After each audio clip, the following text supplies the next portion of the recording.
Class 9 का chapter a house is not a home. Let's get started. आज मुझे बहुत अजीब महसूस हो रहा है। काश मेरे दोस्त भी मेरे साथ इसी स्कूल में आ सकते। अरे वाह, ये स्कूल तो मेरे पिछले स्कूल से 2 गुना बड़ा है। मैं अपने पुराने टीचर्स और अपने दोस्तों को बहुत याद कर रहा हूँ। मैं आई कम इन सर? Oh yes yes. सारे बच्चे अपनी अपनी बुक्स खोल लो। सब कुछ सही चल रहा था, लेकिन एक दिन मैं ड्राइंग रूम में बैठकर अपना होमवर्क कर रहा था। मेरी कैट भी वहीं पर बैठी थी। वो मुझसे कभी दूर नहीं जाती थी और उसे भी ये बात का पता था कि एक मैं ही हूँ जिसने उसकी जिंदगी बनाई है।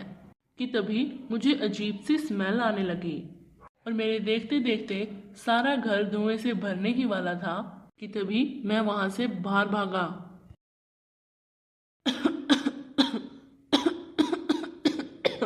मैं पड़ोस में भाग कर गया और फायर ब्रिगेड को फोन करने के लिए कहा। आंटी जल्दी कीजिए ना। हाँ हाँ बेटा, एक मिनट। आंटी ने तभी फायर ब्रिगेड को फोन करके बुला लिया और वापस आ गया। तब तक मेरी मम्मी भी वहां आ चुकी थी। अचानक मेरी मम्मी को कुछ याद आया और वो घर की तरफ दौड़ी। मम्मी आप वापस क्यों जा रहे हो? तभी मेरी नजरें मम्मी के हाथ में एक बक्से पर पड़ी जिसमें सारे कागज बहुत ही इम्पोर्टेंट थे। लेकिन तभी मेरी मम्मी ने वो बक्सा फेंका और वापस घर की तरफ दौड़ी। मम्मी नहीं, रुक जाओ, वहां मत जाओ। तब तक फायर ब्रिगेड भी आ चुकी थी। अरे अरे आप, मेरी मम्मी वहां घर में गए हैं, उन्हें बचा लाओ। आप यहाँ बैठ जाओ, हमारे साथी आग बुझाने गए हैं, वो आपकी मम्मी को भी ले आएंगे। तब मैंने गहरी सांस ली। तभी एक इंसान मेरी मम्मी को भी ले आया। वह मेरी मम्मी को अपने ट्रंक में ले गए और उन्हें जल्द ही ऑक्सीजन मास्क लगाया। चिंता मत करो बेटा, वो जल्द ही ठीक हो जाएंगी। आग को बुझने में लगभग 5 घंटे लगे और हमारा घर पूरी तरह से जल चुका था। तभी मुझे अपनी बिल्ली याद आई। मेरी कैट तो घर के अंदर ही रह गई। मुझे मेरी कैट कहीं पर भी नहीं मिली।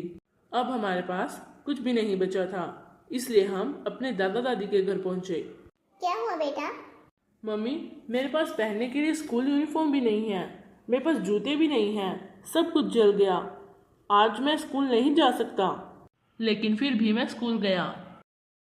मैं उस दिन बहुत उदास था।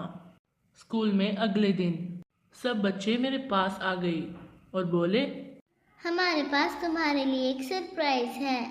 इतना कहकर सभी ने मुझे गिफ्ट दे दिया। मैं बहुत खुश था क्योंकि उन गिफ्ट्स में school uniform, books, shoes, stationery का सामान सब कुछ था। जो दोस्त पहले मुझसे बात नहीं करते थे, आज उन्होंने मुझे इतनी बड़ी खुशी दी।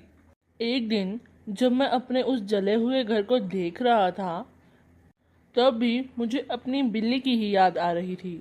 मैंने उसे हर जगह ढूंढ लिया था, वो कहीं भी नहीं मिली थी। मैं तो यही सोच रहा था कि अब वो किस हालत में होगी कि तभी वहां एक लेडी आई जिसने मेरी बिल्ली को पकड़ रखा था। मैंने अपनी बिल्ली को अपने हाथों में ले लिया। कहाँ चली गई थी तुम? मैंने तुम्हें कितना ढूंढा। आपका बहुत बहुत शुक्रिया, आपने मुझे मेरी बिल्ली जो लौटा दी।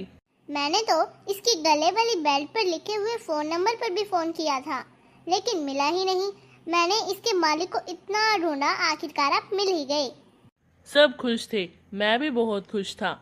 मुझे मेरी बिल्ली जो वापस मिल गई थी। Thanks for watching. Like, share and subscribe.